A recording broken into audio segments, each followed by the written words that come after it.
Ademi Informa, seu programa sobre mercado imobiliário, tendências e oportunidades. Bom dia a todos, estamos de volta com mais um Ademi Informa. Hoje estamos ao vivo, aqui na Tecnoshow, não é ao vivo. A gente vai fazer uma série de gravações aqui com grandes entrevistados, aqui na feira, na Tecnoshow. Então, um estúdio diferente, até a gente se adaptar aqui. Tá meio estranho aqui, mas a gente vai se adaptando ao estúdio novo, né, durante a feira da Tecnoshow. Estamos aqui com nosso âncora, para quem não conhece, se apresente, por favor. Bom dia a todos, Gustavo Baptista, diretor do grupo Montreal Urbanismo. Estamos aqui na Tecnoshow com um entrevistado nosso aqui, um dos grandes entrevistados nessa feira que movimenta aí todo o mercado. Acho que nível nacional, né? Nós podemos falar aí nível nacional, movimenta muito a economia e leva para cima aí toda a economia. Nosso próximo entrevistado. Sou Vinícius Keller, diretor executivo do Grupo Rei. Um prazer estar com vocês aqui hoje, diretamente da Tecnoshow, com um entrevistado especial. E não esqueça de compartilhar, de curtir e de seguir o Ademi Informa no Instagram, né? Ademi.rv. AdemiRV. E compartilhe lá essa entrevista. E tem outros conteúdos lá muito importantes referente ao mercado imobiliário. Você que está nos assistindo, deixa a curtida, né? Isso aí é importante para o nosso canal. Ajuda aí a movimentar. Compartilha, chama sua avó, seu pai, sua mãe. Para assistir a gente. Eu não tenho nem pose para ficar aqui, não dou conta de cruzar a perna, como se tem alongamento, vou ficar assim mesmo. Pessoal, vai ouvir mais é o nosso entrevistado de hoje. Diogo, se apresente, por favor. Prazer, Fausto. Muito obrigado. Gustavo, Vinícius, obrigado pelo convite. É um prazer estar aqui na Rádio Rio Verde FM mais uma vez. Sou Douglas Paranaíba, sou coordenador do Polo de Referência Nacional Agronegócio do Sistema Sebrae e o privilégio de estar aqui mais um ano na Tecnoshow, essa grande feira que demonstra o resultado da pujança da região de vocês no principal setor da economia brasileira, que é o agro. Muito obrigado pelo convite. É um prazer tê-los conosco, viu, Douglas? Por que a gente está na Tecnoshow? O que tem a ver com o mercado imobiliário, né? Por isso que o Douglas, eu acho que é essa peça-chave aí para dizer o que todo mundo ouve muito, que é a cidade do agro, o agro impulsiona, o agro, o que tem a ver com o mercado imobiliário? A gente vai falar, acho que a gente vai falar de novo mais uma vez, vamos falar para deixar claro para as pessoas questão de bolha imobiliária. Não tem que preocupar com isso agora, mas a gente trouxe você justamente para isso, porque na Tecnoshow, num dos maiores eventos da América Latina, a gente vai explicar o poder do agro em loco e o que ele traz para a cidade, o que isso representa para a cidade. Igual você disse, na espiral da elevação do conhecimento da cidade. Fausto, isso é muito interessante para falar um pouquinho, né? Mais uma vez, muito obrigado. Eu gosto de lembrar o seguinte, meus pais, eu nasci em 92, tenho 34 anos. Eu também. Mas meus pais são da... Você também? Esses caras meus pais são da década de 60. Na década de 60, 50, o Brasil era um importador líquido de alimentos. Isso significa que a alimentação diária dos meus pais, dos meus avós, dependia diretamente da produção de alimentos de outros países. A gente importava arroz, importava carne, importava feijão, importava a maior parte desses alimentos que a gente come hoje no dia a dia. Hoje, nós somos uma pujança, todo mundo fala, mas o que é uma pujança do agro? No ano passado, só para vocês terem uma ideia, o Brasil exportou 170 bilhões de dólares, o agro brasileiro exportou 170 bilhões de dólares para mais de 200 países ao redor do mundo. A nossa balança comercial foi de 68 bilhões. Significa que, se não fosse o agro, a gente teria um déficit na balança comercial. Então, o agro ajuda o Brasil nessa tarefa comercial também. E para explicar como é que a gente saiu de um importador de alimentos para hoje um dos maiores exportadores de alimentos do mundo, somos o maior exportador de soja, o maior produtor de carne. O Brasil tem alguns números importantes que a gente pode explorar. Eu gosto de um ditado, muito ditado, que eu ouvi do Roberto Rodrigues. Eu estive com ele ano passado na COP30, ele estava lá, era o homem enviado do governo brasileiro para a COP. Ele falou o seguinte: muito tempo atrás, cerrado, nem dado, nem herdado.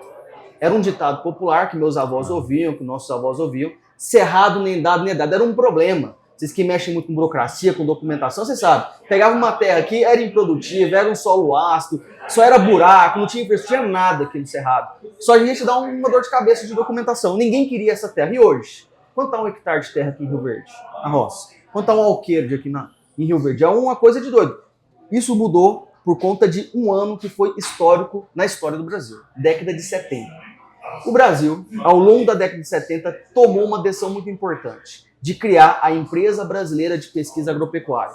Qual que era o cenário? A gente vinha de uma pós-Segunda Guerra Mundial, década de 50, 60, os tanques de guerra, as armas, a tecnologia química que era usada para a guerra, para matar gente, não tinha mais uso, estava em período de paz, utilizaram essas máquinas para arado, para ir para o campo e ajudar o homem a trabalhar em áreas de difícil acesso, tal como era na guerra.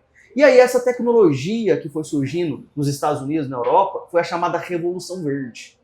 O mundo sempre se alimentou em clima temperado, que é no hemisfério norte e no hemisfério sul do planeta Terra. Mas na década de 70, com o sonho do Brasil também ser autossuficiente na produção de alimentos, Alisson Paulinelli, saudoso Alisson Paulinelli, ministro da Agricultura, mandou 1.000 estudantes de pós-graduação para o resto do mundo para estudar. Eles eram de ciências agrárias, agrônomos, veterinários, zootecnistas, tinhas economistas também, foram para as melhores universidades do mundo, que produziam no hemisfério sul, no hemisfério norte, no hemisfério sul e no hemisfério norte do planeta Terra, no clima temperado, entender como se produzir alimentos. E eles voltaram para o Brasil com a grande missão tropicalizar a produção de alimentos. Então a Embrapa, fundada na década de 70 e 74, trouxe esses pesquisadores e eles tropicalizaram a produção de alimentos. Foi daí que, na década de 80 e 90, principalmente com a estabilização econômica, que foi o Plano Real, o Brasil começou, as estatísticas da produção de alimentos no Brasil começaram aí sim demonstrar e fazer com que a gente chegasse hoje, que a gente chegou. Então, esse é um cenário para a gente começar a nossa conversa, porque se não fosse isso que aconteceu na década de 70, essa grande aposta na ciência e tecnologia para o nosso clima temperado, que é entre os tópicos, nós nem estaríamos aqui, Tecnoshow talvez nem existiria. Ótimo. Ô Douglas, você falando aí referente à questão da Embrapa, né? Que foi o que ajudou, foi isso mesmo que eu entendi, né? Exatamente. Da Embrapa. Qual que é o critério da Embrapa ficar em uma determinada região ou em Goiás? Até pela pergunta, assim, eu não sei o motivo pelo qual nós em Rio Verde não temos a Embrapa. Eu sei que temos aqui algumas instituições importantes, né, ligadas ao agro, como a UniRV, tem o Cefet, né, que agora é o Instituto Federal, né? Instituto Federal, mas não temos Embrapa.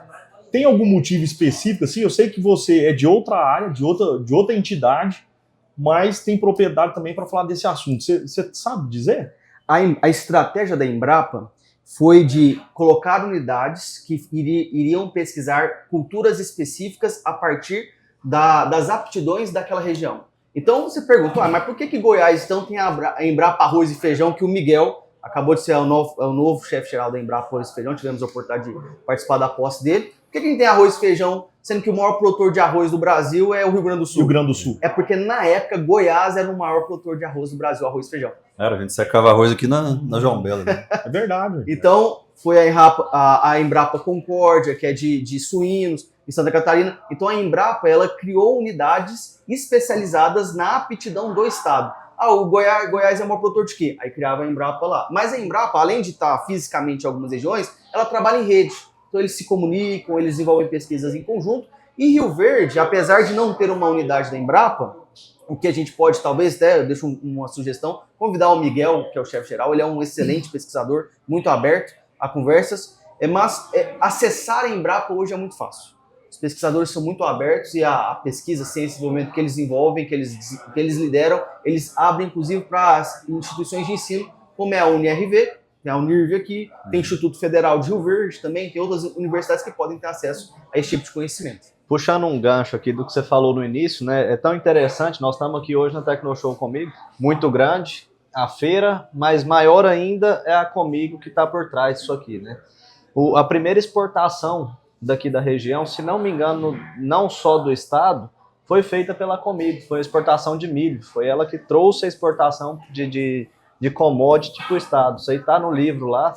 Inclusive, até vou falar aqui Puxar a sardinha pro lado. Puxar a sardinha aqui. O meu avô, inclusive, estava na gestão na época. Foi a primeira exportação. Eles estavam morrendo de medo na época de fazer isso. Era algo... Como que você vai mandar grãos para lá, não vai ter recebido, né? Não era do jeito que é hoje, né? A tecnologia. E a Comigo, que é a realizadora desse evento aqui, dessa feira, que fez essa exportação. Seu avô é produtor de grãos também? Tem também a produção. O dele Ele faz tudo. Empreendedor. É empreendedor. Mas ele é goiano? Ele nasceu no estado de Goiás? Nascido de Rio Verde. Rio Verde? Aqui da região.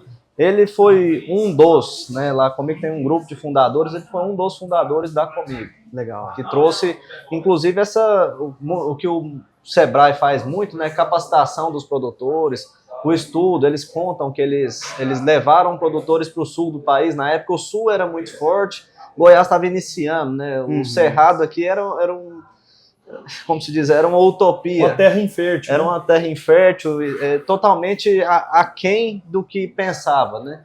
E eles levaram para o sul para começar a trazer essa tecnologia e etc. Comigo foi uma das Esse aí pioneiras. o Rogério o Rogério Cabral trabalha com a gente na rádio também.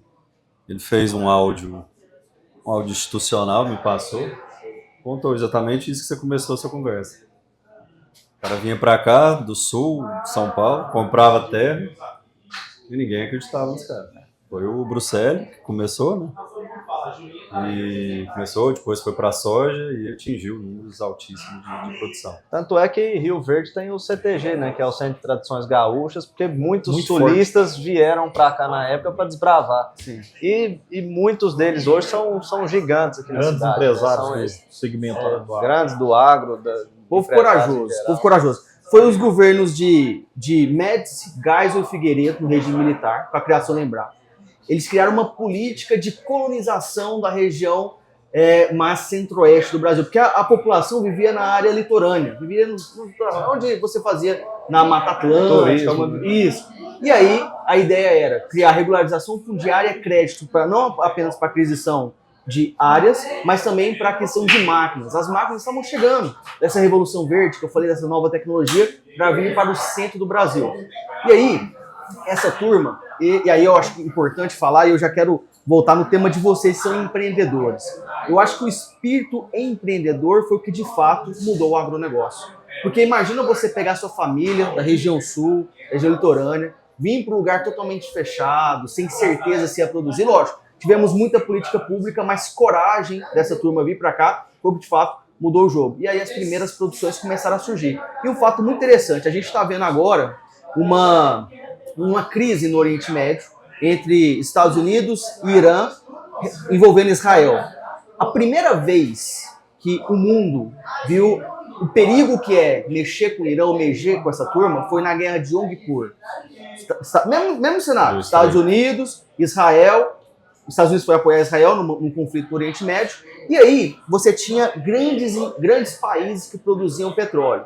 Kuwait, Venezuela, eles fundaram a OPEP, a famosa OPEP. Essa turma viu que o Oriente Médio, que era um grande produtor de energia, detinha a matéria-prima que movia os países envolvidos, a energia dos Estados Unidos. E como eles queriam retalhar os Estados Unidos por uma intervenção na região, eles subiram o preço do petróleo exatamente na década de 70. Exatamente. Deu o primeiro choque do petróleo, gerou um problema muito grande na economia estadunidense e nos países da Europa. Mas qual foi o reflexo disso para o Brasil na época?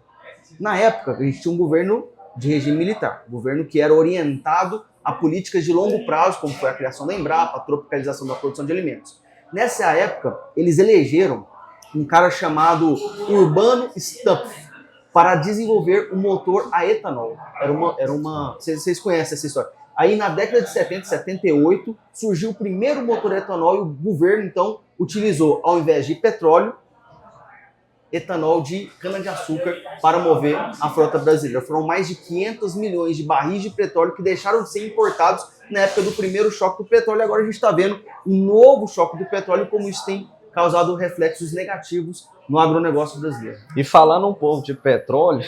Só lembrar aqui, se for da OPEP, para quem não sabe, a OPEP é a Organização dos Países Exportadores de Petróleo. Né? O Brasil faz parte, mas não foi fundado quando? Foi na década de 60. 60. O Brasil não faz, a Venezuela faz parte. Faz parte, a Venezuela faz parte. Falando de petróleo, né, você falou da tropicalização da produção de alimentos local, a época que o pessoal migrou para o centro-oeste, né? Nessa época o governo, eu não me recordo quem exatamente estava na frente, mas justamente nessa época desse programa, o governo mandava maquinário para abrir o cerrado e os proprietários pagavam somente o petróleo da operação ali, o maquinário com o operador e as pessoas bancavam só o combustível para poder abrir, desbravar o cerrado, justamente nesse incentivo aí de trazer a produção para cá, que hoje é o que move a economia nossa. Isso. Veja, você tinha uma área que era inexplorada, não tinha ninguém. Aí você traz tecnologia... As pessoas não tinham capital, não tinha maquinário, não tinha essa facilidade que tem hoje, né? Zero. Não tinha. A turma que vive hoje, né, não tem noção de como é que eram as coisas. Olhar os dados, você impressiona a curva de crescimento do Brasil vindo do setor. Mas imagina o seguinte, não tinha ninguém, era um cerradão fechado, não tinha tecnologia, não tinha nada. Veio a tecnologia, os produtores entraram, começaram a produzir. Inventamos tecnologias como o etanol e o carro flex, que hoje...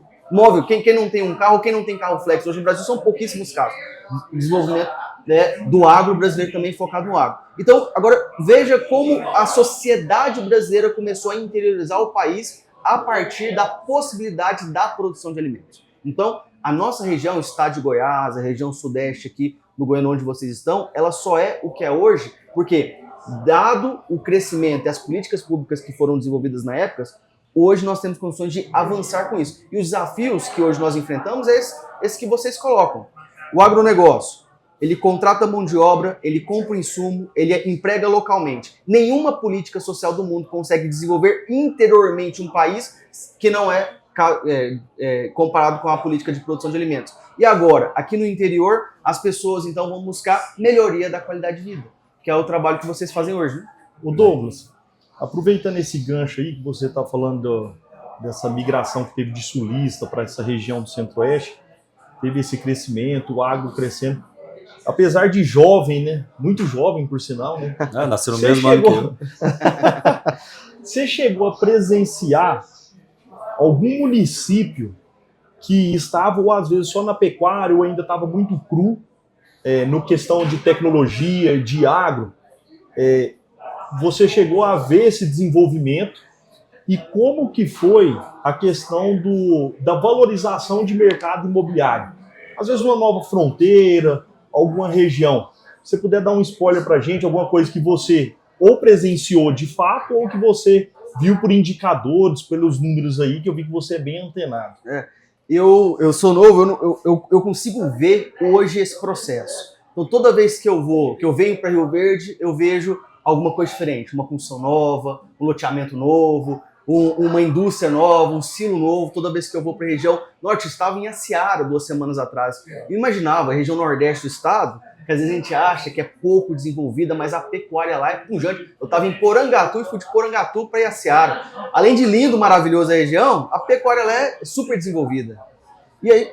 Pode falar. Não, mas assim, se você pegar os indicadores de Rio Verde, você tem alguns indicadores que eles são importantes. Veja, quando uma cidade cresce, aumenta a população, geralmente ela incha. E esse inchaço, como tem mais gente, que vem trabalhar em empregos que remuneram pouco, construção civil, muita gente fica desempregada, tem problema social, a cara vira alcoólatra, aí tem problema em casa, o filho fica órfão, e aí é uma bola de neve que os grandes centros urbanos enfrentam. É um problema de política pública. Mas... exemplos de Rio Verde, você me pediu outro exemplo, eu fui muito na região de Chapecó, oeste de Santa Catarina. É muito parecido com o Rio Verde. Quando eu vou lá, eu falo de Rio Verde, quando eu tô aqui, eu falo de lá. O crescimento, você vê um aumento populacional, junto com o aumento da renda média da população, junto com o aumento de indicadores socioeconômicos, de distribuição da renda gerada naquele município. Rio Verde cresceu mais que em Goiânia em termos relativos nos últimos 20, 30 anos, principalmente nos últimos 15, 20 anos, que foi com esse boom do agronegócio, do que a capital do estado de Goiás, sem os problemas que a capital vive.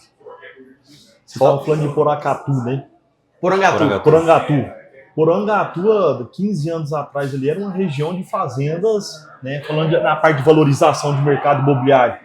Fazendas você comprava ali, às vezes, até para remanejamento como uma reserva, alguma coisa do gênero, porque era, entre aspas, barato. Uhum. E hoje você já vê uma região desenvolvida, né, já com várias áreas ali com soja já entrando, o agro já mais forte, apesar que ela está crescendo de dentro para fora, ainda está em grande expansão, e você vê que os valores de área lá já são valores expressivos já de valorização de mercado imobiliário. Você tem observado isso também? Sem dúvida. Eu estava lá num evento chamado Expopec, que é focado na pecuária, né? Quem levou, inclusive, esse evento a falar foi o nosso presidente Zé Mário, que agora saiu, né, da presidência agora do Sebrae, da FAEG, mas eu estava lá com ele, lançando, ele levou o Expopec para lá, ele é para ser um evento itinerante. Ele ia começar em Porangatu e depois ir passando para outros municípios do estado de Goiás. Mas Porangatu mostrou tanta pujança, tanta gente, tantos negócios gerados, com foco em pecuária, que agora ele fica assim, ó, então todo ano acontece lá em Porangatu a Expopec, eles têm duas feiras, uma focada em negócios, parecido com a Tecnoshow, com foco na pecuária, que é Expopec, e um outro que é um rodeio lá que a turma faz, que é maravilhoso. É uma região que, igual você falou, há um tempo atrás, ninguém imaginava o potencial que tem lá. E isso acontece é um movimento. A agricultura, a pecuária, ela vai expandindo porque ela é mais fácil de entrar em áreas mais difíceis, áreas de roça, áreas de morro, áreas ainda que não estão muito bem manejadas. Ela vai expandindo. Na medida que ela produz e melhora essa terra, aí vai entrando na agricultura. E a agricultura entra e a pecuária vai avançando. São áreas de fronteiras. Então hoje a gente olha, e eu queria compartilhar com vocês um dado importante. O Brasil é o maior exportador de soja, produtor exportador de soja, de café, de cana-de-açúcar, de suco de laranja, de pecuária agora de corte, bovinocultura, entre outros. Temos maiores produtores exportadores de um monte de produto. Quantos por cento do nosso território vocês acham que é destinado para a agricultura? Dos 100% do território brasileiro, quantos é para a agricultura? O maior produtor... Eu acho que é uns 40%. 7,4%. Que isso. 7,4% do território brasileiro é agricultura. E nós somos os melhores, veja bem. E para a pecuária? Aí Mais ou menos. Aí é uns menos, 20, né? Uns 20? Mais ou menos. Uns 18, 17%. De 15 a 18%. É mais do que a... Mais que a agricultura. Mais que o Porque dobro. primeiro vai a pecuário.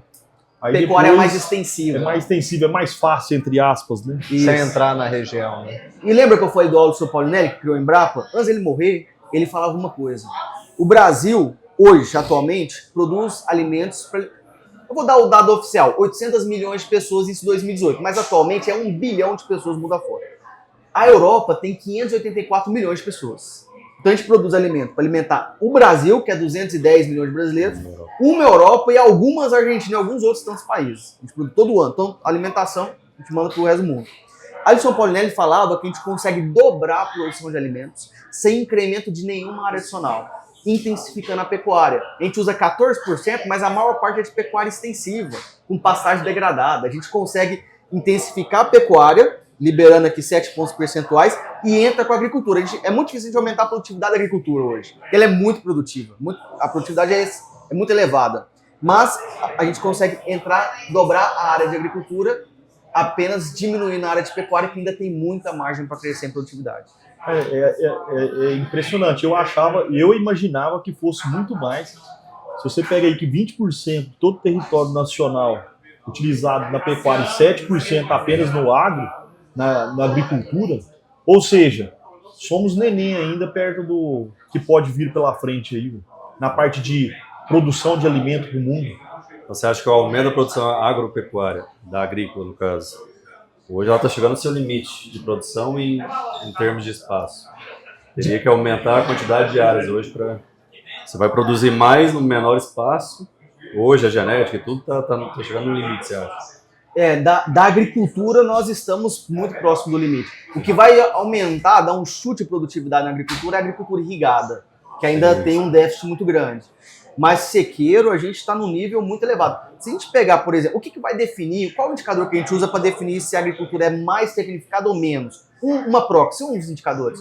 A gente vai no dado do Ciência Agropecuária e vê lá se o produtor recebeu algum tipo de assistência técnica ou não nos últimos 2 anos.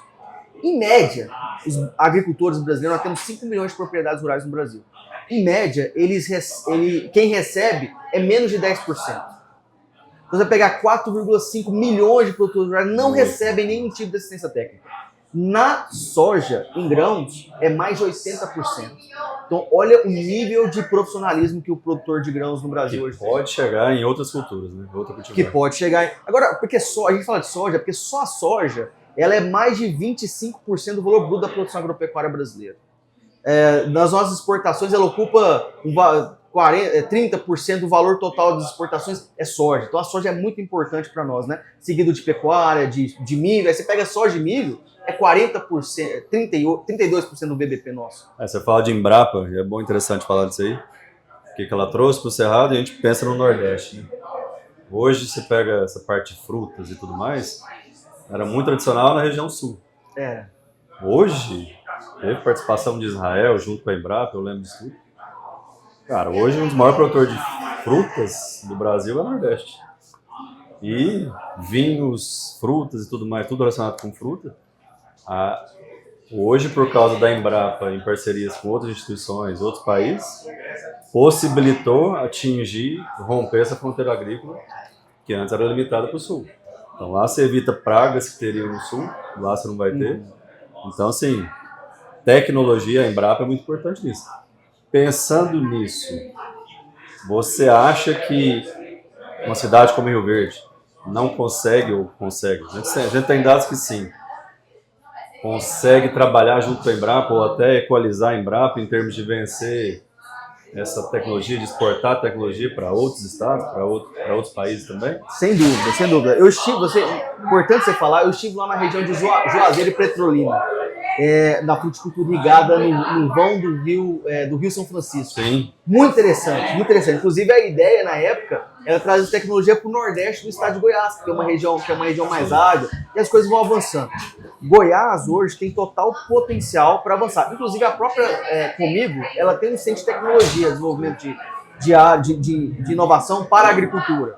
Então eu acredito que, Fausto, que a gente já exporta tecnologia. Sim. Tem muita coisa que é feita em Goiás e a gente que é de Goiás, às vezes a gente não escuta isso. Mas como a gente tem um polo nacional de agronegócio, eu viajo para alguns estados, converso com a turma. É impressionante o quanto eles reconhecem o nosso profissionalismo e a nossa produtividade aqui no Cerrado. Pois é, eu digo isso porque a gente tem aqui alguns, a Simple Agro, por exemplo, eles fazem toda essa parte de tecnologia, tem aporte financeiro de outras empresas que fomentam isso.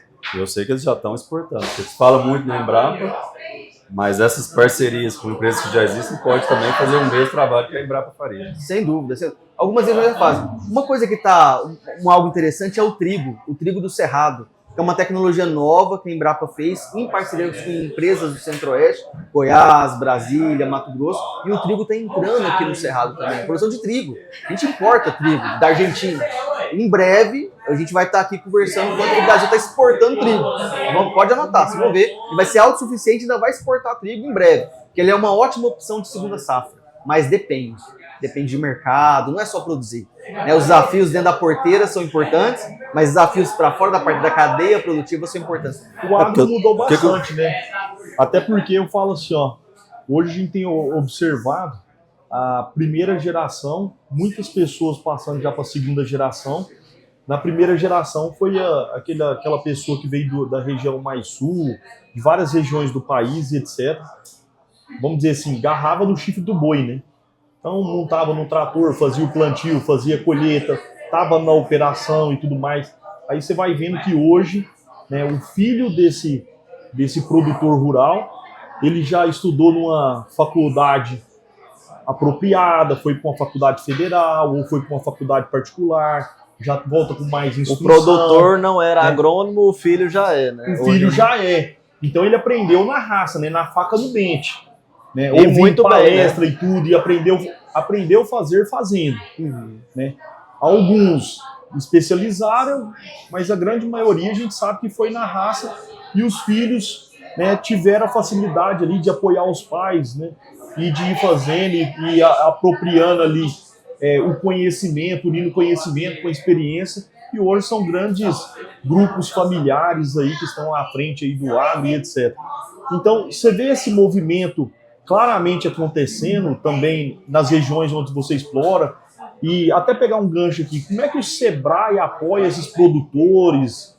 Como é que está essa transição? Dá eu queria puxar um gancho aqui antes dele responder essa pergunta, até porque muitos ouvintes não vão saber o que é de fato. A gente sabe ou falar, ver o que de fato é o Sebrae, o Sistema S, né? Porque tem as diferenças ali de cada um, Sebrae, Senac. O que é para aí a gente entrar no ponto assim, Boa, mais específico do agro, né? Olha, hoje nós temos o nosso diretor superintendente do Sebrae Goiás, Antônio Carlos, ele gosta muito de apresentar o quanto o Sebrae consegue apoiar micro e pequenas empresas do estado de Goiás e coloca toda a sua equipe hoje para estar presente nos 246 municípios do estado de Goiás. O Sebrae ele é focado em micro e pequenas empresas. Hoje tem um CNPJ, uma pequena empresa que está tendo alguma dificuldade de caixa, de acesso a mercado, de conhecimento, de parcerias, de burocracia, o Sebrae tem condições de ter um portfólio repleto de soluções para apoiar esse micro e pequena empresa.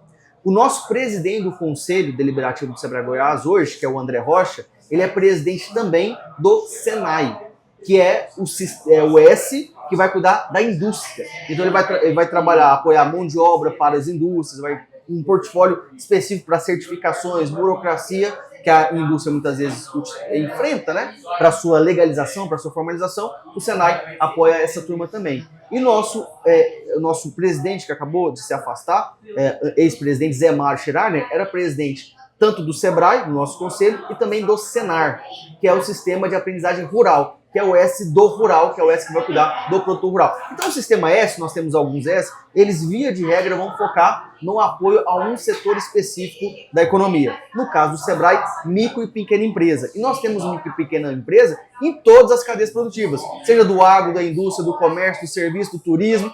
Por isso que o nosso diretor... Do imobiliário, que é o nosso caso, né? Quem tá falando, nosso diretor de administração e finanças gosta de brincar que o Sebrae só perde por bombeiro, que o Sebrae não entra, não tá pegando fogo. O resto a gente entra tudo, né? Pra tratar de pequena empresa. Tem pequena empresa dizendo. Mas sobre o que você falou da mão de obra. O maior desafio, um dos maiores desafios estruturais e de longo prazo que o agronegócio vive hoje é mão de obra. A gente não resolve isso do dia para noite. Você pega um camarada que vai trabalhar na roça, tem que acordar para leite de domingo a domingo, ele não pode ir para a cidade, tem que tirar o leite da vaca todo dia, senão a vaca fica doente. Ele trabalha às vezes no curral, na lama, no frio, de madrugada, frio. E ele vem para a cidade, às vezes, para ganhar mais ou menos a mesma coisa e ter uma qualidade de vida melhor. Isso é verdade para o leite, é verdade para muitas outras cadeias produtivas. Então, o trabalhador rural e o filho do produtor rural, em algumas situações que se repetem muito frequentemente, ele não quer viver disso. E às vezes o pai não quer que o filho passe pelo que ele passou, porque a vida na roça é uma vida dura. O que tem mudado? E é o que perguntou o que o Sebrae está pensando, né? O que tem mudado é que a tecnologia revolucionou a forma como a gente faz a agricultura. Então, em vez de capinar, você tem uma máquina. Em vez de ter que andar um passo todo, às vezes você tem um drone. Em vez de ter que ir lá na lavoura de madrugada, você ligar uma bomba, você tem um aplicativo que você clica, programa. A roça ficou mais interessante para essa molecada. Está se tornando mais interessante. E o grande nome, a grande temática, e eu já vou falar que nós estamos trabalhando nisso, para o agronegócio hoje é mecanização, principalmente para o pequeno produtor rural. Precisa mecanizar essa turma. A turma não está mecanizada, não sabe que máquina vai usar, não sabe para que serve isso, qual problema a máquina resolve. Às vezes compra errado porque o vendedor engana ele, o vendedor é um mau caráter, que é minoria, mas existe. E ele precisa ter essa informação. Então nós temos hoje em Goiás um polo de referência nacional agronegócio que nós lideramos pelo Sebrae Goiás, mas ele é um polo do Brasil. Eu tenho a oportunidade de ser o coordenador desse polo. Nosso diretor superintendente Antônio Carlos é o presidente do polo. Inclusive, essa semana eu estou indo para Brasília, a gente vai ter um encontro nacional de gestores, vou apresentar a parte desses nossos projetos lá. Nós contratamos a Exalc USP, de Piracicaba, para fazer um mapeamento de quais são as mecanizações que nós podemos destinar para pequena atividade rural de algumas cadeias produtivas. Nós acabamos de entregar para leite e para café, vamos entregar outras. Esse conhecimento, nós vamos digitalizar ele e tornar algo interativo. Que o produtor rural vai entrar no site do Polo, no site do Sebrae Oficial, do Sebrae Nacional, e vai perguntar qual problema você tem e descobrir qual máquina resolve esse problema numa lógica de viabilidade técnica e econômica. Será que você tem uma escala mínima para usar essa máquina? Será que não tem? Então, o Sebrae, além de atender aqui no dia a dia, apagando fogo, ajudando o empresário, ele também tem soluções com pensamento em longo prazo, questões mais estruturais, que a gente tem a oportunidade de fazer aqui no Sebrae Goiás também. Deixa eu tentar criar uma linha do tempo aqui, então. Aqui já foi mostrado e provado com dados que uma região que era improdutiva, se ela é improdutiva, não tem pessoas morando. Você traz a tecnologia, você traz renda. Pessoas querem morar ali porque conseguem ganhar dinheiro ali. Se pessoas vêm para cá para ganhar dinheiro, para trabalhar, para produzir, elas vão querer morar aqui. E aí, então, por isso que a gente tenta, do começo do programa, explicar por que o agro é tão importante para o crescimento da cidade. Qual a relação do agro com o imobiliário? O agro, como se fosse preparar aquela região para as pessoas virem morar, para as pessoas virem trabalhar, para as pessoas virem ganhar dinheiro. E elas precisam de um lugar para morar, elas precisam de um lugar para trabalhar, para montar o seu negócio. Você acredita que essa é a linha do tempo? Vocês acreditam também que essa seria uma linha do tempo? Para explicar, mais uma vez, a importância do agro para uma região, para uma cidade. Hoje o Nordeste, que tem dificuldade financeira em algumas cidades, que são cidades mais pobres hoje, com essa mecanização que você sugeriu, você diz que existe, hoje produz frutos melhor que o Sul, vamos dizer assim. Então, mais pessoas vão habitando mais regiões e a gente pode chegar naquele ponto que a gente vai atingir o aumento, sair dos 7%. Então o agro, o Sebrae e essas empresas conseguem levar a tecnologia para habitar novas regiões e aí então a gente conseguiria aumentar essa fronteira agrícola e o Brasil crescer muito mais. Ô, Fausto, Seria mais ou menos essa linha do tempo. complementando aqui, você falou algo muito importante, né? Chega a prosperidade, emprego, comércio e tudo mais. O agro, ele é com certeza uma das maiores fontes de economia do país, né? De movimentação de economia. E logo atrás, não sei se exatamente, mas vem a construção civil, né? Que é o nosso mercado aqui, que também o Sebrae atende, né? Acho que são polos que se conectam aí e acaba atendendo não só, a gente está focando muito aqui por conta da TecnoShow, né, na questão do agro, mas o Sebrae também trata essa questão dessa ligação aqui que o Fausto trouxe entre o imobiliário e o agro, né? Sim. Gustavo, Fausto, eu acho que a urbanização é uma consequência lógica do progresso econômico. Se você começa a olhar, que o Vinícius trouxe ali, como as cidades elas vão se formando e quais cidades não prosperam, cidades fantasmas, nos Estados Unidos tem muitas, depois vocês olham A China, muitas cidades fantasmas, por quê? Porque o progresso saiu, as pessoas saíram, a atividade econômica saiu. O que é atividade econômica? Eu sou economista, eu tenho mestrado e doutorado em agronegócio, por isso que a gente traz algum dado, mas eu gosto muito, durante as minhas pesquisas, eu gostava muito de investigar esses processos. O que é o mercado? Mercado nada mais é do que um lugar onde as pessoas vão para ter uma interação mercadológica, satisfazer necessidades. Eu vendo uma coisa que eu acho que as pessoas precisam em troca de coisas que eu preciso. Eu coloco as pessoas. Essa interação que ocorre no mercado, ela junta pessoas, ela junta negócio e ela vai gerando valor. Quando o agronegócio ele entra e desenvolve, traz toda uma cadeia produtiva de suprimento, porque a gente pensa no agro, a gente olha o produtor rural, 4, 5 funcionários, a máquina e a fazenda.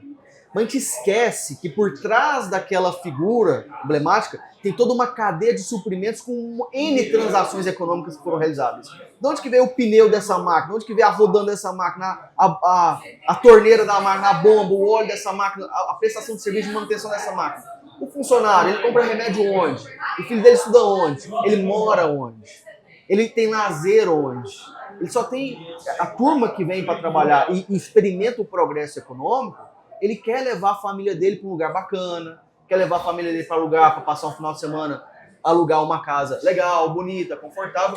E aí, isso é uma necessidade de alguém que entregou algo de valor na prestação do seu serviço. Então ele tem dinheiro. E ele tem uma necessidade, aí entra vocês para satisfazer a necessidade dessa turma. Que é bacana. Então as pessoas estão crescendo, estão prosperando. O que elas querem agora? Você ganha mais. Porque assim, o pobre, quando o pobre ganha mais, ele faz duas coisas. Primeiro ele come mais, depois ele come melhor. Por isso que a demanda de alimento está crescendo muito nos países de desenvolvimento. Mas quando o rico ganha mais e a renda vai crescendo, ele vai querer o quê? Ele vai querer lazer, vai querer conforto, ter uma casa melhor, morar num bairro mais seguro, ter uma infraestrutura que vocês estavam comentando que faz de água, de esgoto, que é diferente daquilo que eu experimentava.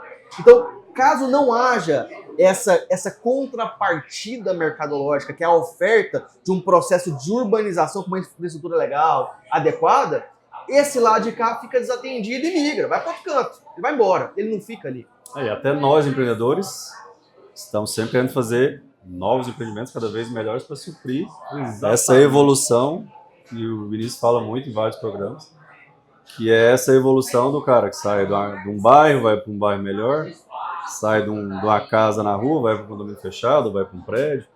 Essa evolução também tem que ser acompanhada pelo mercado imobiliário, né? Fora que, não sei se acabou, mas não é só a evolução, tem a migração, né? Sim. Que pessoas que vêm de fora e buscam um lugar interessante para a família, para morar. Quem que migra? Ou, no caso, quem migra, ele não busca uma região qualquer, ele busca uma região próspera, né? Ele não vai para qualquer lugar, que vai de encontro com a nossa linha de raciocínio aqui, né? Eu estive em São Paulo algumas semanas atrás, conversando com grandes investidores. Estava acompanhando a comitiva de Goiás e tal, perguntando, querendo saber qual era o interesse deles em investir em Goiás. O que eles olham? Infraestrutura física e humana. Eles olham, se não tiver infraestrutura física, lugar para as pessoas morarem, hospital, não tiver creche, não tiver, eles não vêm. Ou vêm, mas eles vêm, mas tem que aportar recursos para construir também. Então, essa área que vocês trabalham, de habitação, ela é muito importante. Ela gera N outros desdobramentos com N outras cadeias produtivas. O pedreiro. Então vamos dizer, o agro cresceu, os funcionários têm que morar. Tá com dinheiro, vai gastar lá. Vai morar onde? Aí vocês constroem a casa, vocês constroem a rua, vocês constroem o poste, vocês contratam um monte de gente. Traz a cadeia toda da construção civil junto. Você paga salário para esse monte de gente. Aí esse monte de gente vai consumir outras coisas. Vai no supermercado, vai numa padariazinha. Aí, beleza. Onde que o Sebrae entra nisso tudo? Nesse processo, o que a gente consegue observar em algumas circunstâncias? Que o crescimento ele vai avançando, ele vai pressionando. Só que muitos pequenos negócios que estão conectados, apoiando essas pequenas empresas para que elas não percam a onda de crescimento. Toda cidade, todo investimento tem ondas de crescimento. Primeiro vem uma primeira onda relacionada a algumas cadeias produtivas, depois outra. Os pequenos negócios têm que estar preparados para aproveitar todas as ondas de crescimento, incluindo do lado de vocês. Porque você tem pequenos negócios, tanto prestando serviço para a construção, como também a construção contrata pequenos serviços para ofertar. Então, eu vejo que hoje o Sebrae, nós temos uma agência aqui em Rio Verde. Como eu disse, nós estamos presentes nos 246 municípios do estado de Goiás. Como estamos na TecnoShow falando muito de agro, mas o Sebrae, 10% é agro. Acho que 90% do Sebrae hoje, ele é cabeleireiro, ele é contador, ele é corretor, ele é advogado, ele é professor, às vezes que tem uma pequena escola. Todo mundo que tem CNPJ, que é um pequeno negócio, que vive o desafio do empreendedor, o Sebrae está lá para ajudá-lo com alguma solução. Ô Douglas, você falou de corretor, né? Você percebe que existe, né? Você está na frente, deve tratar de diversos assuntos e necessidades. Que eu não sei se é, assim, não vou falar necessário, mas que é bom essa questão de corretores imobiliárias, são pequenos e médios negócios, né? Entrar nessa questão da capacitação do Sebrae, etc. Existe a procura das imobiliárias? É procurada pelo Sebrae ou não?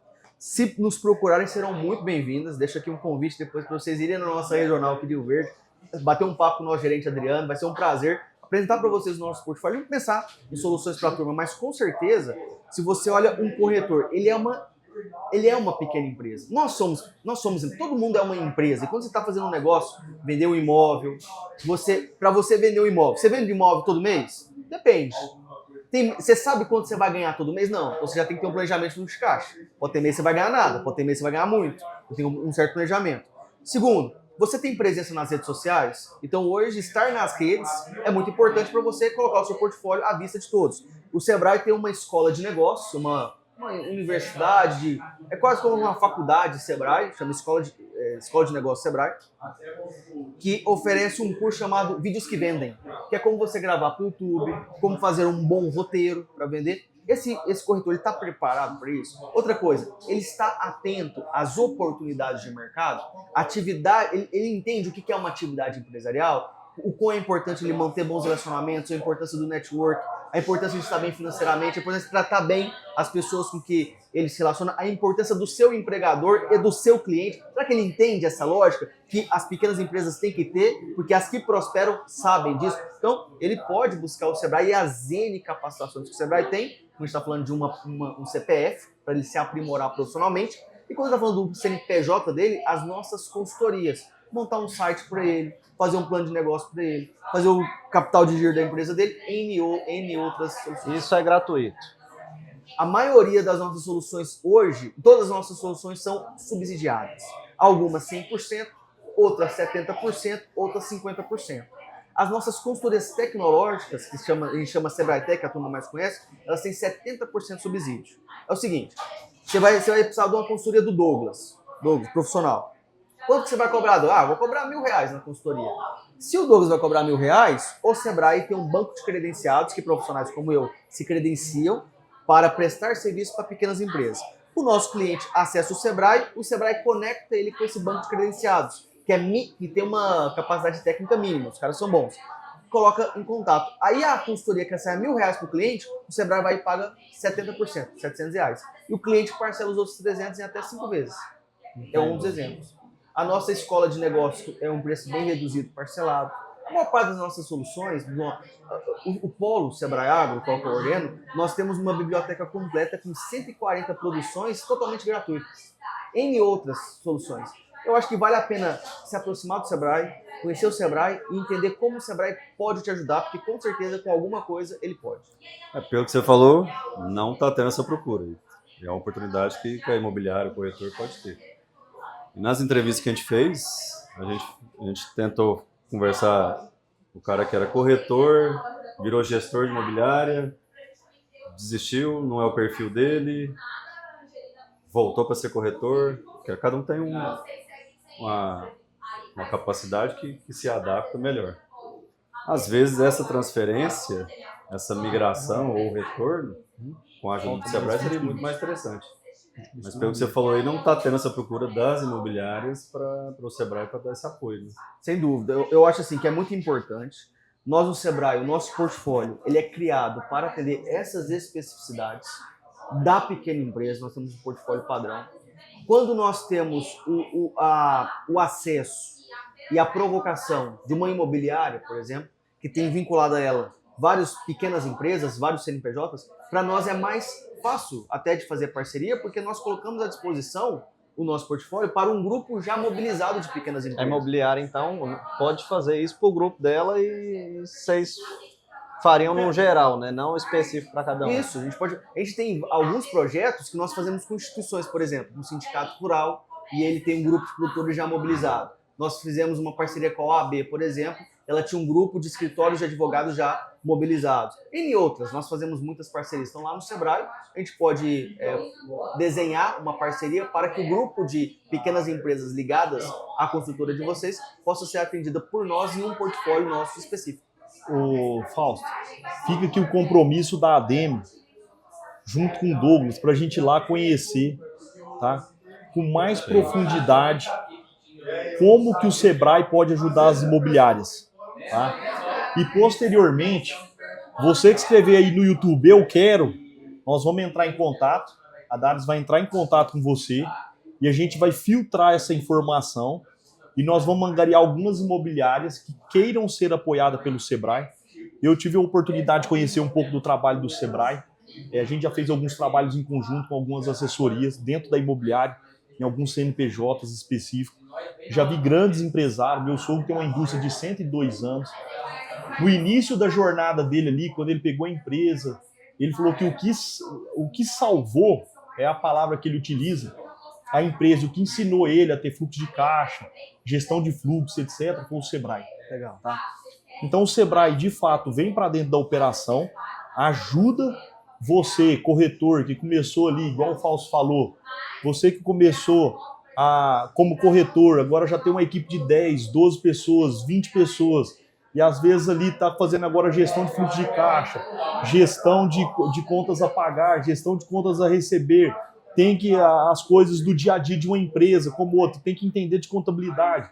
Você não é mais apenas um corretor, você é um empresário de um negócio, e você precisa de um apoio, e o Sebrae está para apoiar. Nós aqui da ADEME, o Gustavo, eu, o Fausto, a gente se compromete a entender um pouco mais, entender um pouco melhor. Fala aí, eu quero, que a Dares vai entrar em contato lá com vocês e a gente vai assistir algumas imobiliárias aí para fazer esse trabalho. Topado? Topado, claro. Esse Foi todo mundo A- intimado aqui. A pergunta Topado. A pergunta pro lugar certo. Excelente. Topa? Podemos Com contar certeza. contigo, Douglas? Pode, E com a 100%. equipe Sebrae? 100%. Vamos lá na nossa regional. Temos uma regional física aqui em Rio Verde. Tá Tomar construindo um a café. sede nova ali agora. Tá, vai ficar bonita, né? Já convido a turma para ir lá conhecer, passa no Sebrae, toma um café com a gente, conheça um pouco do nosso portfólio. A nossa grande dificuldade hoje é chegar no pequeno negócio e mostrar que nós temos condições de apoiá-los. Como eu disse, muita gente não sabe, às vezes, que o Sebrae atua no agronegócio. Olha o tanto de coisa que a gente está fazendo. Imagina para a grande quantidade de pequenos negócios que precisam de um apoio, uma consultoria, de uma informação. O Sebrae está ali do lado, de portas abertas, e a informação não chega. Então, muito obrigado por criar esse canal de comunicação com o público de vocês. Acompanha a Rádio Rio Verde FM. É um sucesso aí. Estou sempre em contato com sua equipe, com o seu time. Parabéns, Fausto, Gustavo, Vinícius, pelo trabalho. Obrigado por convidar o Sebrae. Podem contar 100% conosco, sempre. Somos parceiros. Ótimo. É isso aí. E é muito diferente, né? O Vinícius falou aqui do corretor que sai da corretagem e vai para a empresa, gerir uma empresa e gerir venda. Você Às vender... vezes ele assusta ali que não está familiarizado com toda essa parte de gestão que o Vinícius falou. E ele volta. Às vezes ele entendeu que ele não era bom naquilo, às vezes porque não teve um suporte. Aí ele volta para o corretor, às vezes ele daria muito bem como gestor de imobiliário, né? Ô Fausto, talvez esse cara já ultrapassou a linha de faturamento e está lá no Super Simples achando que está economizando, Tá pagando. mas na verdade ele deveria estar no presumido e economizando ali seus 14%, que já está pagando a alíquota máxima. Sim. Então o Sebrae vai ajudar em vários fatores, na parte não só na parte de vendas, que é o forte de uma imobiliária, vejo que vai somar ali também com a parte contábil, fiscal, financeira, que é o que eles têm muito know-how aí para apoiar essas imobiliárias, que a gente sabe que no final do dia eles estão crescendo a cada dia mais. As imobiliárias de Rio Verde estão crescendo, estão se estruturando, estão se organizando, e o Sebrae eu tenho certeza que vai fazer uma diferença para essas imobiliárias É, porque eu aí. digo, às vezes procura aquela consultoria famosa, que custa caro, e o Sebrae vai dar o mesmo resultado, a gente sabe que dá o mesmo resultado, e às vezes numa velocidade de tempo muito menor. Né? Nosso objetivo E é aqui, né? Nosso objetivo é que micro e pequenas empresas possam tornar grandes empresas. Micro e pequena empresa é aquela que fatura até 4,8 milhões. Né? Então, essas empresas têm acesso total ao nosso portfólio. E o nosso objetivo é igual você falou, Vinícius, que elas cresçam, que elas possam ir para outros patamares, alçar voos maiores, contando desde o início com o apoio do nosso Sebrae. Nosso ex-presidente, não posso deixar de falar, o presidente Zé Márcio Schreiner, que era o nosso presidente do conselho, hoje é o André Rocha, ele falava o seguinte: quando ele entrou na gestão do Sebrae há 3 anos e pouco atrás, ele falava que queria bater uma meta de 2 milhões de atendimento do Sebrae em 4 anos. Agora, no final do ano passado, com 3 anos, nós conseguimos bater essa meta de 2 milhões de atendimento com um portfólio em crescimento, com projetos estruturais de longo prazo, como é o caso do Polo, que é uma referência nacional, dentre outras tantas ações que o Sebrae hoje, via nosso portfólio, faz, e que a nossa diretoria, que o diretor Antônio Carlos está na Tecnoshow, que hoje prestigiando o evento, tem liderado com sucesso e colocando sempre a gente à disposição de vocês, as parcerias. Então, podem contar 100% conosco, pessoal. Muito obrigado. Deixa eu te perguntar, encerra ainda não. Essa questão de eventos, a gente está pensando no evento do ramo imobiliário. O Sebrae tem essa linha também para subsidiar a parte de palestrante e tudo mais nesse tipo de evento do imobiliário? Isso é para levar para do agro, deve ter do imobiliário. Tem alguma coisa nesse sentido? Eu acredito que o time ideal é no segundo semestre, porque no final do ano nós planejamos as ações para o ano subsequente. Mas existe. Existe, nós fazemos vários. Nós estamos na Tecnoshow, por exemplo. Então, se é um evento que vai beneficiar micro e pequenas empresas, se você tem no evento micro e CNPJs, o que a nossa diretoria nos pede, nos cobra, né, determina para nós que trabalhamos à frente de alguns projetos do Sebrae, nós precisamos, em todas as ações que nós fazemos, levar o nosso portfólio para CNPJs. Então, se no evento terão CNPJs, aí a gente pode avaliar quantos CNPJs terão, que tipo de solução, produto que nós podemos levar e, se de fato essa parceria gerar benefício para os pequenos negócios, que é a nossa missão, a nossa diretoria não teria problema em avaliar. Porque vocês patrocinam o Sebrae e a Sudoexpo. Ela subsidia os estandes de alguns micro e pequenos empresários. Isso. Tem uma área lá só do Sebrae. A gente estava pensando num evento do imobiliário, dependendo do faturamento da imobiliária, poderiam ter estandes subsidiados ali pelo próprio Sebrae e dar essa capacitação e treinamento também, né? Só criando essa ponte Legal. aí pra gente... Vamos trabalhar, vamos pensar. Eu acho que temos um caminho frutífero nessa parceria, nesse setor. E falando da parte imobiliária, né, construção civil, o que o Sebrae normalmente atende? Ele capacita qual tipo de operação da construção civil?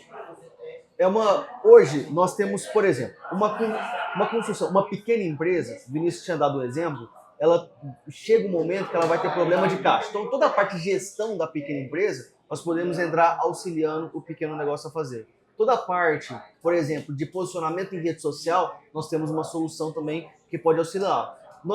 Eu precisaria sentar e levantar o que nós temos no nosso portfólio específico para essas empresas. Vou te dar um exemplo. Há 2 anos atrás, eu fiz essa pergunta que você fez, eu me fiz para produtor de leite. O que será que o Sebrae tem para produtor de leite? Aí eu fui no portfólio do Sebrae, nós temos 150 soluções ativas, só o Sebrae tem. O que serve para produtor de leite era 55. Aí fizemos um trabalho de inteligência que o produtor de leite tem maior potencial de resolver problema na sua propriedade era 11. Dessas 11, nós escolhemos 7. Aí as 7 agora nós fechamos uma solução específica para produtor de leite chamado Guia Sebrae Leite. Está disponível no site do Polo, o produtor entra lá, responde algumas perguntas e nós apresentamos o nosso portfólio para ele de uma forma mais interpretada. Então, eu acho que é um trabalho que nós podemos, inclusive, levantar. Assim, por exemplo, quais soluções nós temos para esses problemas dessa cadeia produtiva? Sim. É uma provocação, é um bom primeiro trabalho. Da empresa de movimentação de terra, de cimento, de ferragem, tudo. Pegar esses setores da cadeia da construção civil e atuar multidisciplinarmente nessas cadeias, nesses diferentes ramos da cadeia. E vamos levantar junto. O que o Sebrae tem para esses empresários aqui, ó? Tem essas soluções, vocês nos ajudam a avaliar o impacto delas e a gente já deixa elas pré-selecionadas para a turma. Joia, bacana. Bom, mais uma frente de trabalho para eles. Eu acho que é o primeiro passo, agora seria esse. Isso aí. Da diretoria de novos cursos aí pro... Né, Vinícius? Nossa, Henrique. Tamo junto. Isso aí. Fazer aí. Bom, eu acho que eu tô sem relógio aqui, mas já deu 1 hora. Já. Foi ótimo. Aprendi. Aprendi muita coisa aqui hoje. Agradecer a você que está ouvindo a gente. A gente não está só na Rio Verde FM, a gente está na 96 também. Então, se você perdeu alguma parte da entrevista, a gente citou algumas entrevistas, inclusive do Vanderval, dessa questão da Comigo. Vale a pena voltar atrás e entender mais detalhes do que foi a criação da Comigo, de como que surgiu, de todo esse histórico que o Diogo trouxe para a gente também. Vai ser muito complementar você voltar a assistir esse programa junto com a gente também. Então nos siga, compartilhe, curta e mostre para o pessoal para entender como que Rio Verde começou e como que está hoje e onde a gente vai chegar. Então nos siga aí, adem.rv, estamos no YouTube, estamos no Instagram, pode assistir a gente aí e entender mais como que funciona a cidade de Rio Verde. Obrigado, Gustavo, pode se despedir. Obrigado a todos que ouviram ou que assistiram ao nosso programa. Obrigado ao nosso entrevistado Douglas. Você que está na rádio e que entrou no meio do programa, gostou da conversa, né, da entrevista e quer assistir na íntegra, vai no YouTube lá, DMRV, que você consegue ver, compartilhar, recapitular, reassistir, consegue acompanhar todo aí o nosso programa e muitas outras entrevistas com conteúdo aí muito bacana. Muito obrigado a Comigo por proporcionar esse grande evento na Tecnoshow, que é aqui em Rio Verde, Goiás.